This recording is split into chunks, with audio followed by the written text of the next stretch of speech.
Good morning, everybody. How are y'all doing? Good? People in the other rooms and on YouTube that can't see me or can't see you, hopefully you're doing well too. We're going to get started in like 1 minute. I just wanted to ask a couple quick questions. How many of you were here in the previous session in this room? Handful of you? All right. There's going to be only about 90% overlap in like content between those. So if you wanted to jump to another session, it would not bother me at all. But we're going to be talking about many of the same things. Other question is, how many of you, this is your first time at Stir Trek? Very many? Good number? All right, welcome. Hopefully you enjoy the event. I'm on the board with a bunch of other folks. It's an all-volunteer board and event, and we try our best. There's always things to improve, so let us know on Discord if there's anything we can do to make it better, with the probable exception of Wi-Fi, which just isn't really a technical feasibility here with the movie theater setup. For some reason, movie theaters don't want to give you lots of connectivity while you're supposed to be watching a movie. All right, so let's go ahead and get started. My name is Steve Smith. I go by Ardalis online because there's a lot of Steve Smiths. There's actually a Facebook group of International Brotherhood of Steve Smiths that has many members in it because it's such a common name. So many of you probably know a Steve Smith, and I'm probably not that one. But I do go by Ardalis, and if you want to find me afterward online, just search for that and you'll be able to find me. This morning, we're going to talk about microservices, and in particular, my favorite thing to talk about are the sort of things not to do and things that others have learned along the way that hopefully will spare you from having to make the same mistakes and gain the same scars that others who went before you have already found out. So we're going to talk about kind of all the sharp edges and areas where you can screw up microservices, and then also focus on a few things that you want to do if you want to do them right. So in the last decade or even a little bit longer, microservices have been a very popular topic. Maybe in the last couple years, not quite so much, but definitely for like the decade after 2015, it was just let's microservice all the things. And there were a number of reasons for that. Some of them were good and technical and appropriate. So the question that we should be asking is like, well, why is this thing so popular? Is it just a trend or a fad? And I think there's a number of different reasons, and for different teams or different orgs, they have their own reasons for why they might choose to use this particular style of architecture for a given application or a given platform that they're trying to host. Mostly, I think for a lot of us, it's LIO. You know what LIO is? That's another three-letter acronym that you should all be aware of. That's LinkedIn optimization, where you're choosing that you want to make this technology because you can see that all the cool kids are talking about microservices, and if I don't have that on my resume, man, when I go find my next job, I'm going to be hurting. So you will find, if you search in microservices, anything on LinkedIn, like there are a lot of people that have microservices experience. So it is legitimately a popular thing, at least if you go by what folks put on their resumes online. If you're not that individual developer or architect that's maybe making that decision for your pet app, and you're more at the manager level or in charge of an organization, there is another aspect of this that's kind of similar, and that's this whole FOMO or fear of missing out that you're feeling as you look at all the other companies that are like, well, all the big successful tech companies are doing it, we're going to miss this bandwagon. We must be fools if we're not doing what they're doing. And so you see a lot of teams and orgs that are kind of just following along because it is the trendy thing. It is what's being talked about at the conferences and in the trade journals. So a lot of decisions are made along this line as well, if we're being honest, in the last 10 years. And so when everybody else is doing it, it seems like a good reason for you to do it too. And if you're a manager, it can also feel like a low risk option. Like, the old adage that nobody ever got fired for choosing IBM. It's like, well, if everybody's doing microservices and it's working for them, like if I say let's use that, no one's going to fire me because of course we should do what everybody else is doing. So by 2016, which is a decade ago at this point, all of these different companies were not just using microservices, but were touting in the journals and online and any chance you got at a keynote how they were using microservices to really take their business to the next level. And so this, these are all household name businesses that everybody has heard of and sees this, and that leads a lot to the popularity of the trend and this movement toward microservices beyond anything to do with like the technical reasons why you would want to use microservices and the problems that microservices might solve for your organization or your app. Okay, so one detail that is unfortunately often overlooked when you read all these journals and articles is that none of the companies started using microservices for these things, right? Generally, they all had a working system before, and then they move that system to microservices. And so many other organizations that are kind of looking at the success of someone else, they miss all the work that went into it, right? It's when you look at that, pro athlete and you see what they can do, but you don't see all the training that led up to that. And you think, well, I can just do what they do. I'll just get some tips from what the pro does. Like, well, yeah, sure, maybe, but also like do all the reps that got them there. And so this idea of microservice envy, where you see that others are applying this pattern or this architectural choice and making decisions based on that is not always the best decision framework. And of course, if you're posting online or giving a keynote about your company and what it did, and you're a publicly traded company and your stock price is dependent on what you might say, you're probably going to give a rosy picture of how things went. You're maybe going to gloss over some of the mistakes you made or some of the costs that were incurred and just talk about how great it was. It's no different than social media, where most folks are not airing all their dirty laundry. Instead, they're showing like how great their life is. You should take it with a big grain of salt when you're seeing these companies talk about their success. So even if it is true, and we just accept it as fact, that the microservices all were wonderful and successful for all these different companies, that doesn't mean that they're the right choice for your app, right? A lot of it's going to depend on your context.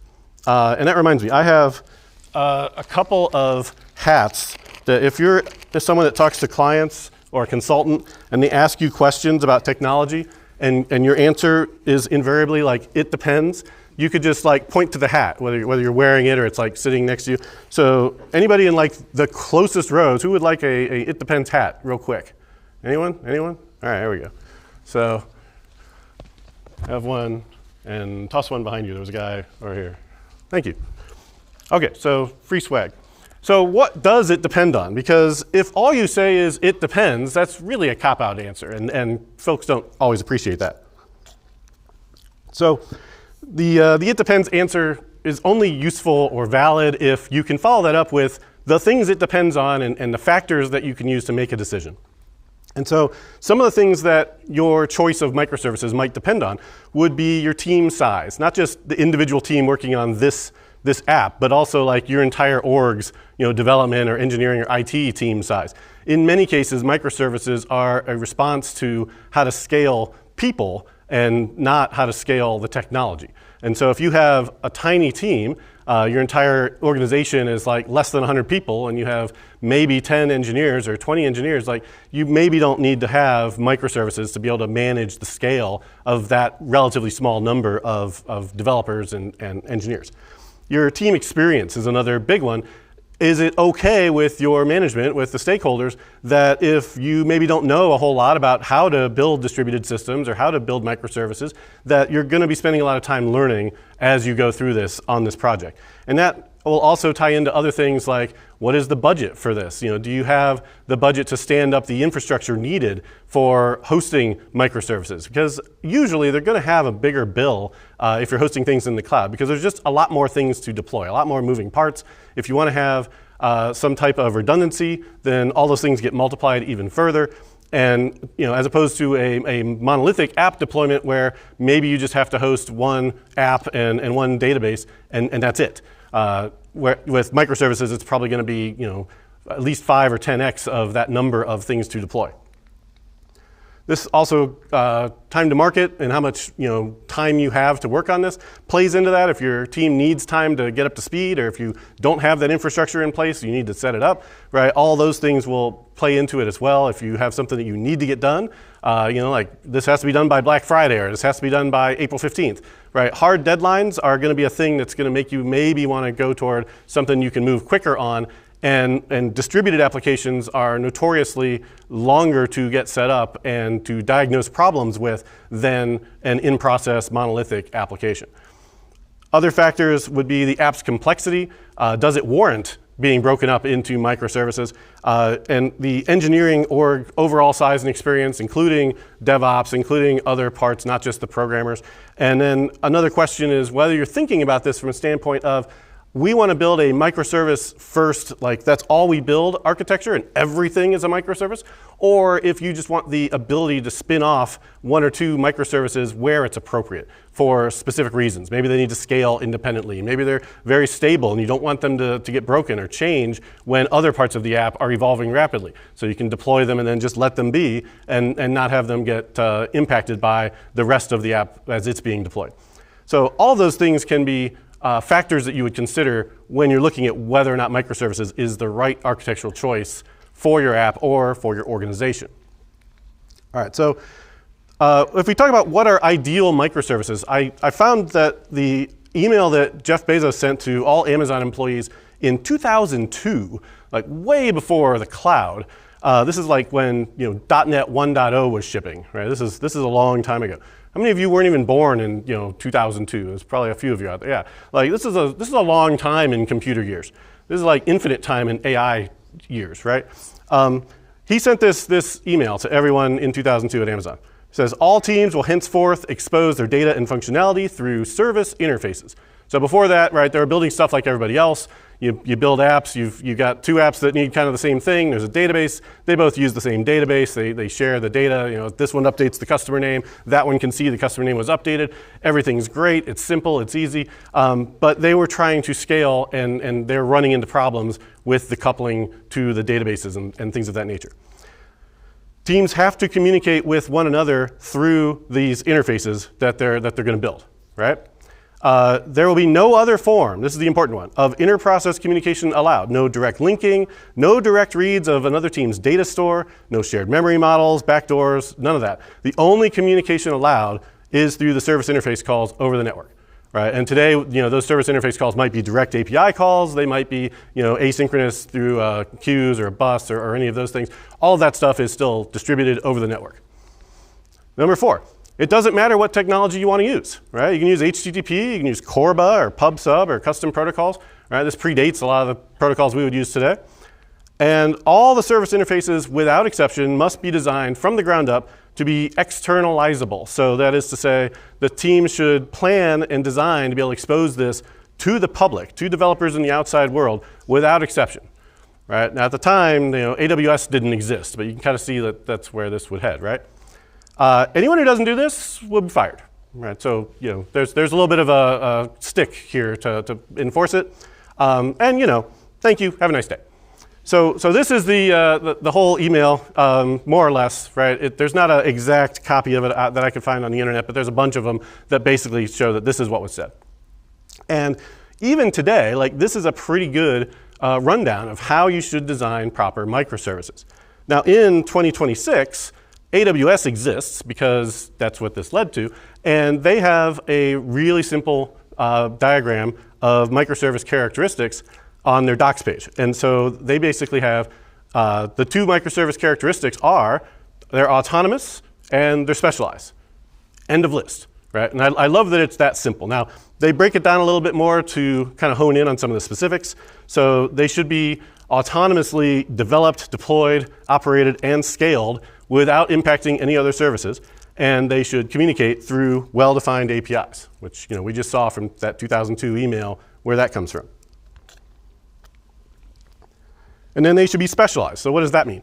Well, each microservice should be a set of capabilities focused on a specific problem, and if it gets too big, if it gets too complex, we can always split it up into smaller services. So that's it. Like, this is a pretty simple set of rules that you could use to go forth and build microservices successfully, right?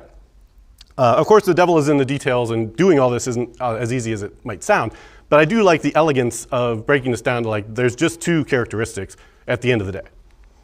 All right, so now let's talk about some of the pitfalls that you may run into if you are adopting microservices for your application, your organization. So there's a bunch of these, and I had to pull some out because it's a slightly shorter talk format. So if I miss some that you were hoping for, just let me know in Discord and we'll make sure people know.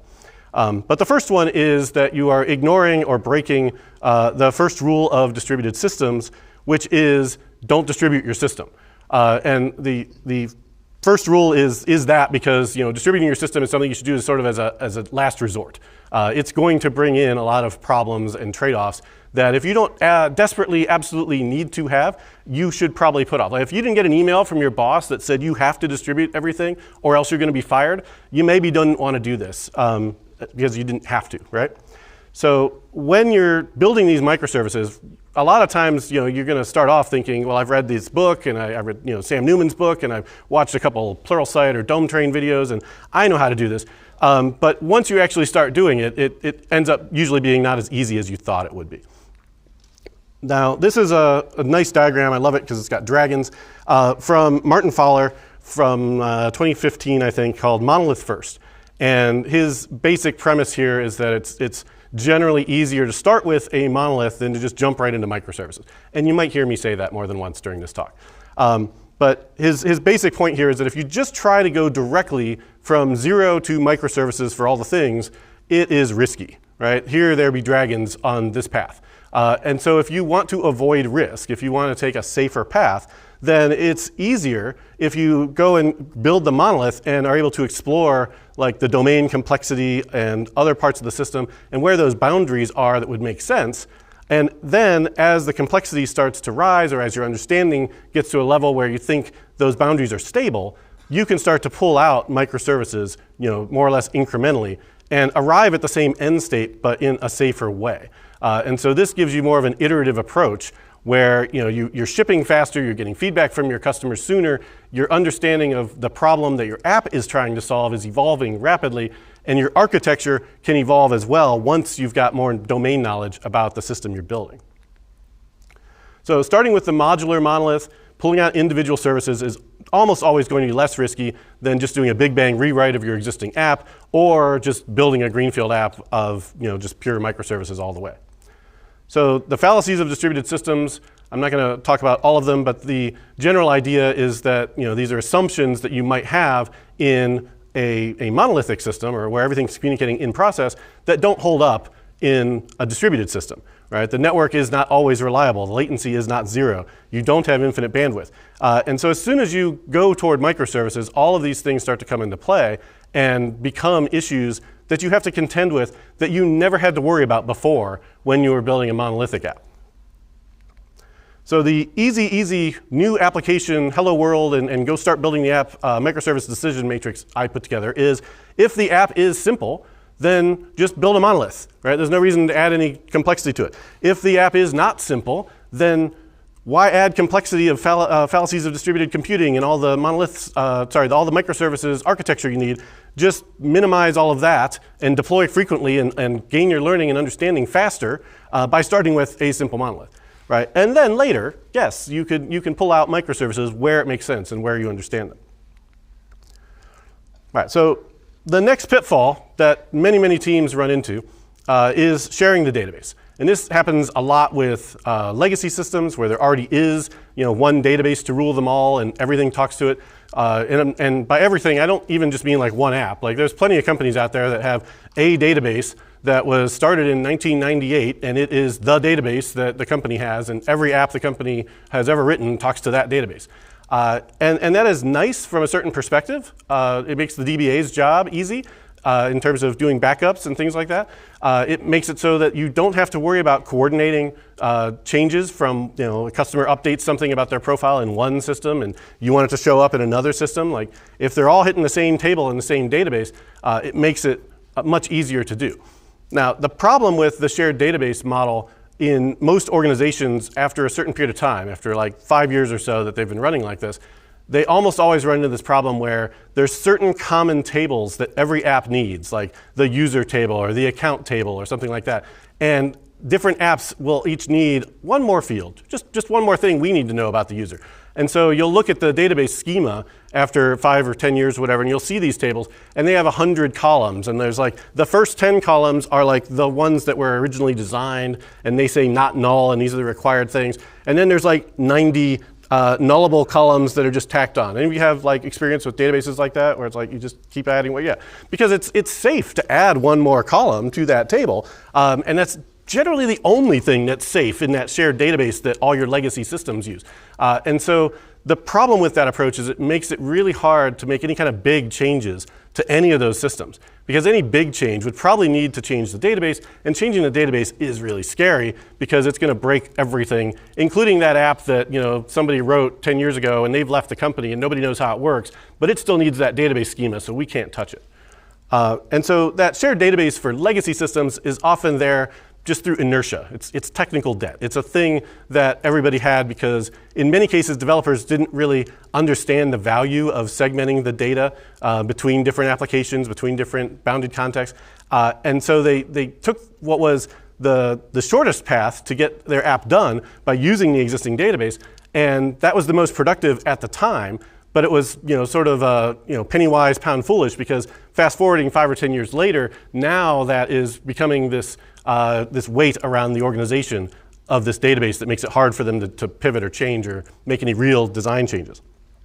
Okay, so when you have a single app, it's very simple, right? You have an app, it has a database, everything is happy. If you need to change a table name or a column name or add a table or whatever, you can do it. You push that change along with the code that knows about that change, and everything's good, nothing goes down, customers are happy, you can deploy, everything's great. As soon as you have multiple apps or services and they share that data, then any app update to the schema that causes a breaking change or changes the assumptions of some other application can then bring down those other apps. And the problem is you don't necessarily know. If you're a team working on one of these services, you don't necessarily know what all the other services are accessing, and you can't exactly go in and right-click and say find all references for a table column name in a database usually. And so the only way you might find out is after you deploy this thing, maybe in a staging environment if you're lucky, but otherwise in production when things start to break. And so hopefully today you've got a lot of tests that cover that.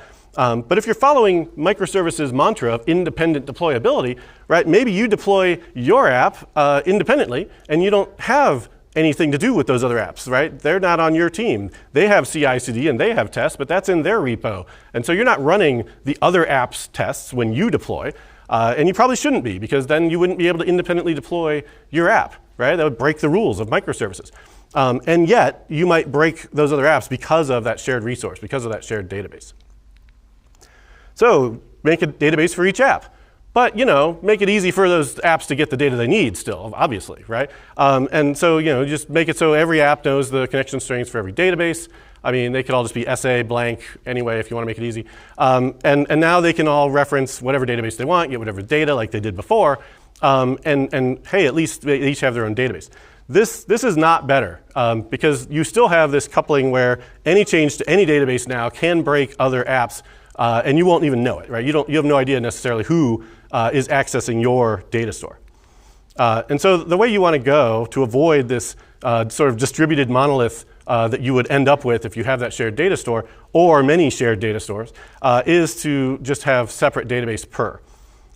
So let's talk about different types of monoliths for a moment. I really like this way to break down the distribution of the modularity of the system and how it's physically deployed, how many applications you have to deploy. So if you look in the bottom left here, you have the sort of big ball of mud monolith where it's one app, everything is in there, and it does all the things, right? And maybe this is some big legacy system that's been around it. Maybe it's not very modular because it's on the left-hand side, so it's more monolithic, and it's at the bottom of the thing, so it's more monolithic there too.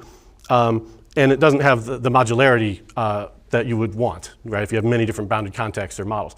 So when you take that big ball of mud and you just say, okay, well, we're going to add microservices to it, still share the database and not really carve out the different modules well, you end up in that top left section where you have all the problems you had before of your big ball of mud, tightly coupled monolith, and all the networking headaches of a distributed system. So that's like the zone of pain that you would like to avoid.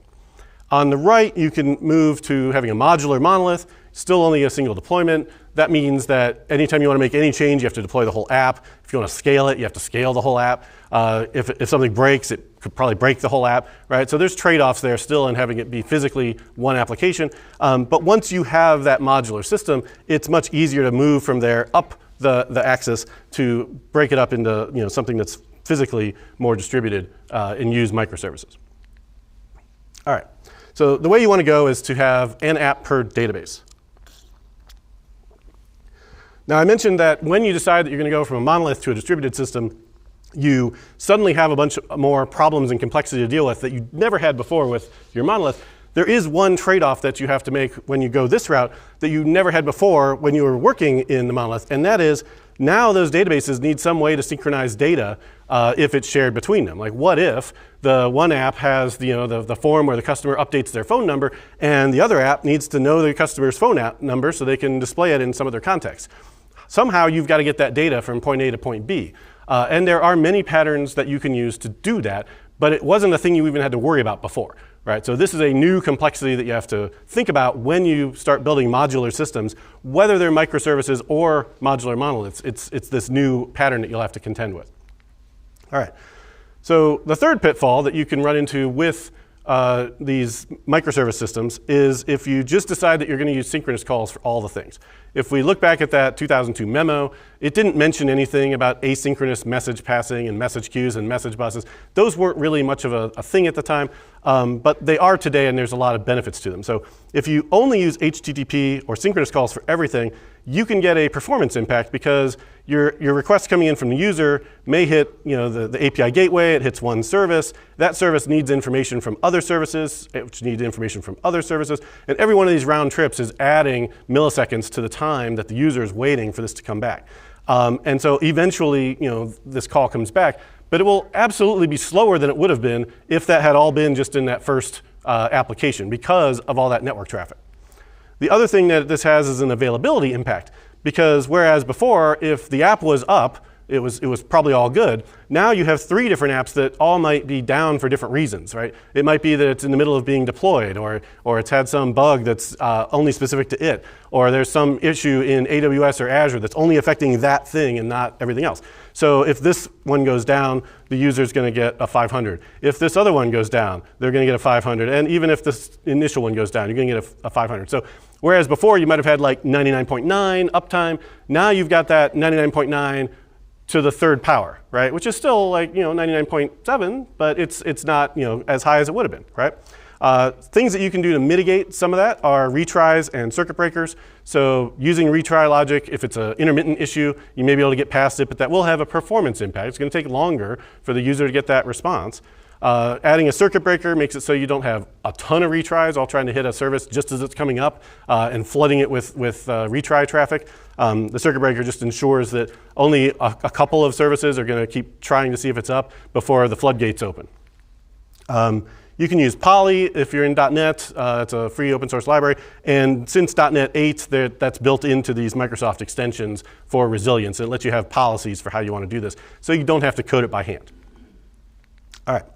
You want to consider async messaging for commands. So instead of making this synchronous call, instead you can just write to a queue. And as far as this request is concerned, this is done, right? So it doesn't have any of the time to wait for the actual processing of the command. And at some point in the future, hopefully very soon, that command processor is going to pull that off the queue and do the work. Now, the other thing that's great about this is it's not just eliminating the synchronous runtime, real-time dependency, but there's also no logical dependency between these two systems. So later on, if I want to swap out one command processor with another, I can do that, and I don't have to change the initial app, right? I just have to have something else that knows about that queue and processes those messages. And if I want to add a bunch of processors in parallel, I can do that too. And so this gives a lot of flexibility to your architecture once you move to this approach. The thing you have to understand, though, is when you just had an API call, if there was a problem executing that command, you probably knew about it right away. You probably got back an error response in an HTTP status code, whereas right now this is fire and forget, and if there was a problem, you have to figure out some way to get that information back to the initiating app or to the user out of band. So it does introduce some different patterns for notifying about problems. All right, for queries, a lot of folks struggle with, well, I need that data that we just partitioned off into another module. I can't complete my operation without it, right? I can't ship this to the customer without knowing their address, and I'm in the shipping module, and the address is in the customer module. I have to make an HTTP query right now to get that data, and that's the only thing I can do. And it turns out there's patterns for that too. So instead of making a synchronous request response to go get that customer address, instead you can use what's called a materialized view. And a materialized view is a data store that is part of a particular module or microservice, and it has a copy of the data from some other location, some other source of truth. And it maintains that copy as a cache, essentially. And anytime it needs any data, it just asks for the data from its own data store, from its own materialized view. And so the typical request is going to look like this. You hit the materialized view, you get their address, and you ship the thing, and you're done. Everything's good, and it's faster, right, as a side benefit. But the main benefit is that you're not coupled to that other system at this point. Now, how do you get that cache to stay up to date? The best way is to have it be event-based. So every time the source of truth changes, it fires off some item updated event. There's a new customer address, or a customer changed their address, and that fires into a queue or message bus that then updates or adds to the materialized view so that you're always very close to real-time, up-to-date with the source data. All right. And again, there's no runtime dependency between these. All right, another pitfall with distributed systems with microservices that you typically don't see a problem with in monoliths is logging and telemetry in general. So when you have a log per service, and each app is doing logging, and maybe they're not even doing it consistently because, again, it's multiple different teams that are all independent, and they can be doing whatever they want and deploying whatever they want and using whatever technology they want. So there's no necessarily rule that says they all have to use the same thing for logging. And so it might be that every one of them is logging in a different way, right? One is logging to a file on the server, another one is logging to some third-party API service, and another one's using OpenTelemetry. You want to probably standardize on a central logging solution for all of your microservices so that you can then see for a given request all the different things that it touched as it went through. So you're going to want to have request IDs and span IDs and things like that on those logs so that when something goes wrong, you can step through in the logs and see what happened. And so rather than having each thing have its own log, like you would see here, maybe it's a file on the server for each one of these apps, instead have some central logging that you can use to go and find all that data. So, and I don't care what that is, right? That can be Datadog, that can be Azure App Insights, that can be whatever you want. Roll your own. If that's what you want, you make another microservice. It's your logging microservice, right? Because that's going to add customer value, reinventing that wheel. Any of those things you want would work better than just logging to those individual apps or services independently. Okay. If you're using Aspire, Aspire is a great tool that you can use for testing out your OpenTelemetry stuff. So like the very first thing I do on every app now is set it up with Aspire, set up OpenTelemetry, usually with Serilog as the logger, and wire it up so that Aspire becomes the very first OpenTelemetry target that I have. And so inside of Aspire, how many of you are already using Aspire for .NET? Most of you, many of you? .NET developers anyway? All right. Using this makes it great as a local developer because you can see all that stuff locally. You don't have to go out to Splunk or Seek or Datadog or whatever it might be and look at your development logs. It's all right there on localhost. So it makes it much more productive and easy for you to see what you're doing. If you're on a team, you don't have to worry about anybody else's stuff being mixed in with the logs that you care about because it's just on your machine. And so embrace OpenTelemetry and consider using Aspire as like the first place that you send that telemetry so that you can see it. All right, so OpenTelemetry or OTel, .NET has great support for that now, and it basically has traces, metrics, logs, and various third parties can consume or be sent data in these open formats. And so, if you want to start by having it go to Aspire, and then later on you're going to send it to Datadog or to something else, that's easy to do when you have everything already using OpenTelemetry in your system.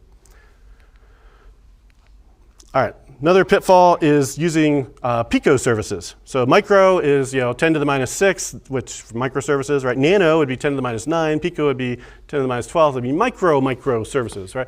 And so if you are thinking that every microservice, because it has to be so tiny, it should just be literally one function, that's probably making it too small.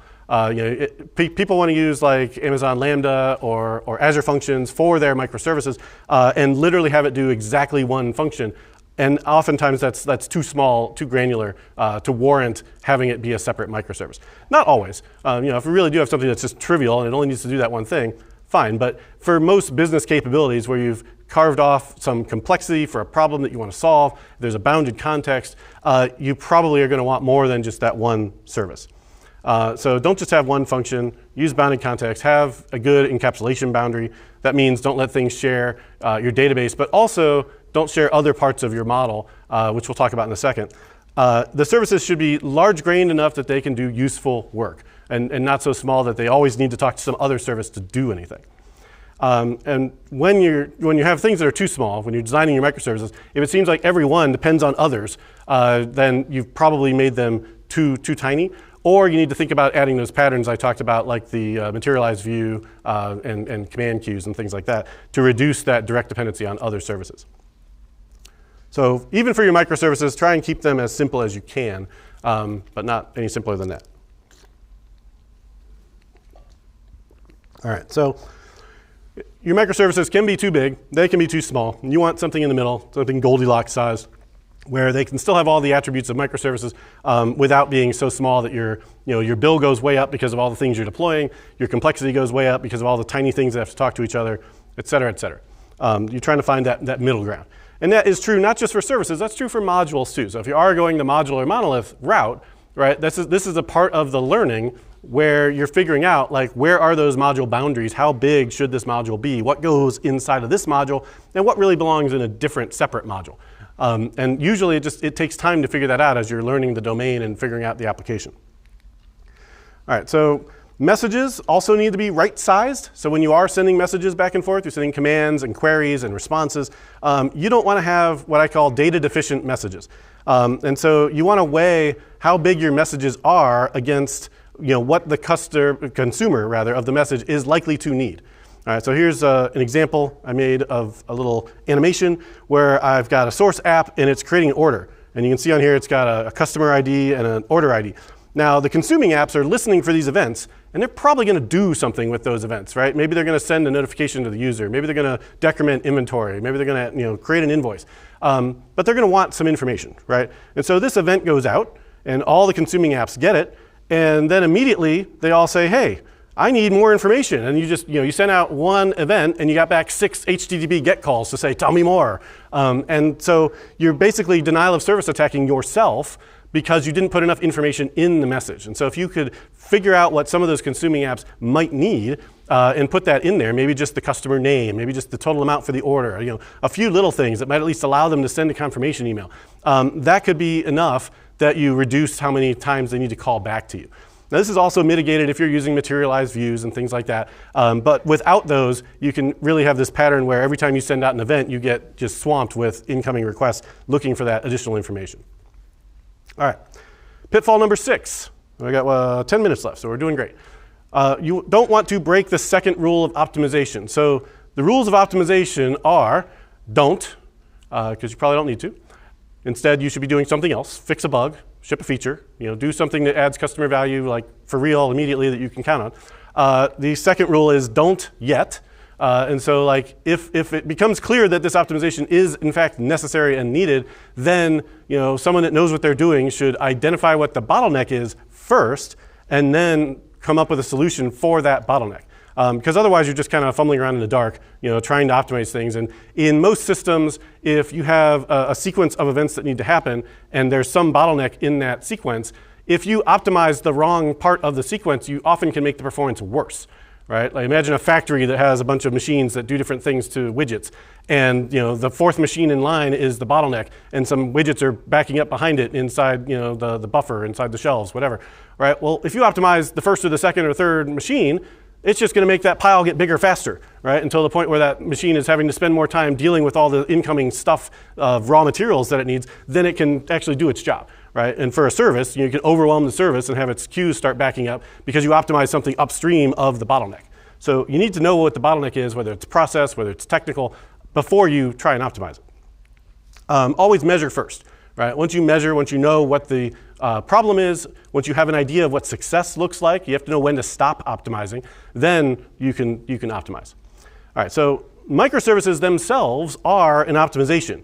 Right? And you should always avoid this premature optimization. So again, the mantra you've been hearing, start with something that is simpler, something that's modular, something that's quick to iterate on and easy and fast to deploy. And once you have actual problems that microservices can solve, then consider if the microservice makes sense. All right, you can use the strangler fig pattern, which basically is a way to take a legacy system or a monolith and start changing it to something else. It doesn't have to be microservices. A lot of companies did this or are doing this to go from like .NET Framework to .NET Core or .NET 10, and it works, right? You start with the new system at the front as like a facade. Well, you start with a facade at the front and nothing. And then you start carving off like vertical slices, individual bits of functionality to the new modern system, whether that's microservices or whatever. And then over time, you have routed everything to the new system, and the new system is all there is, and you can get rid of the facade and get rid of the old system. This is a proven pattern that consultants and folks recommend all the time, and it works well as a relatively low-risk way to take something and migrate it to something else, rather than having a separate team try and go rebuild it from scratch while the first team keeps modifying and changing the thing, and hope that that second team that you started, the first team has like 10 developer years of head start, and this team is starting from 0, and you want them to catch up while this team is still running the race. Right? And it often happens that they just can't ever quite get there, and projects fail and people get fired and companies go under. It's bad times. So strangler fig like eliminates a lot of that risk. All right, last one. I think it's the last one. Well, no, second to last one. Hidden coupling. Watch out for other ways that your microservices won't be independent.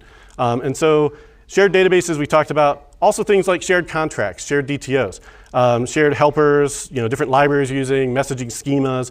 There could be temporal coupling where there's some like hidden rule that you can only call service A after you've called service B because of reasons.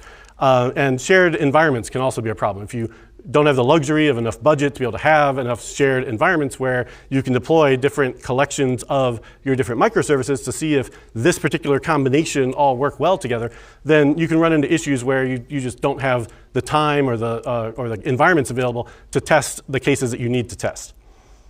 An issue with shared DTOs might be you have a customer DTO, it's got this info, and customer order fulfillment's using it, payment's using it, shipping's using it, and they all use it for different parts of that DTO, right? And then one of them says, hey, I want to use full name in the customer service and change that because I'm a microservice. I can change what I want. It's my stuff, right? Well, because it's a shared DTO, now all these other ones have to update their use of that DTO also because you've just broken that contract, right? And so by making a change to that shared messaging contract in one module or in one microservice, now you have to deploy all 4 of them with that change. If you do have these types of shared things, by the way, and you will have some of these, of course, make sure that you're thinking of versioning as a first-class citizen, right? You can have them be versioned, and oftentimes that will allow you to deploy independently while the other ones are still running on the previous version and nobody's suffering any downtime. I didn't have time to really talk more about versioning because 45 minutes is not a lot of time.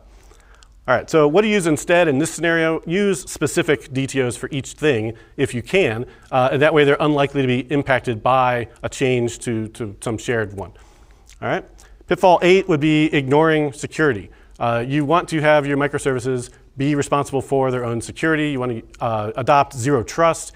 And don't just trust the call because it's coming from inside the house, right? Just because the attacker made it past the firewall doesn't mean that you can suddenly trust them. Like a lot of attacks and exploits are finding a way through the firewall and then expanding out from there and finding other services that are not locked down. So make sure that your microservices are secured. You've got API gateways and firewalls, of course, but also inside, you're using TLS everywhere. You're passing in identity and claims. You're always verifying not just that the user has access, but also like the token is valid. The token was issued appropriately by the right authority. All that type of thing should be a part of every microservice. And these are also the things that you didn't have to do when you just had one method calling another method in your monolith, right? You didn't have to worry about any of this. So there's just one more thing that you've got to worry about when you go to microservices that wasn't a thing with your monolith except once at the front door. All right, and then make sure you're encrypting things and redacting sensitive stuff from logs. All right, so split your bounded context in your monolith first, whether it's a greenfield app, split it up into well-designed modules first and iterate quickly by doing so. If it's a legacy system, you're still probably better off to try and refactor that legacy system and find those modules, figure out where those boundaries are, get proper encapsulation. Yes, that's going to mean creating new data stores, right? It's going to be one of the most painful things is creating new databases for that legacy system to talk to for those separate new modules and not just having that one data store to rule them all that legacy system perhaps always had. And then split out microservices after those boundaries are well understood if there's a good reason to do so.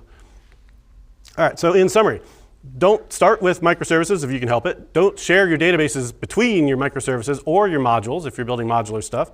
Don't overuse synchronous calls. And I should mention there's going to be a QR code in a second with all the references and notes in this slide on it, so you don't have to like take pictures or anything. But in like 30 seconds, you can pull your cameras out and get a QR code. Be careful with synchronous calls. Don't keep separate logs. Have centralized logging. Make sure your services aren't too small, but also not too big. Right? Go for Goldilocks.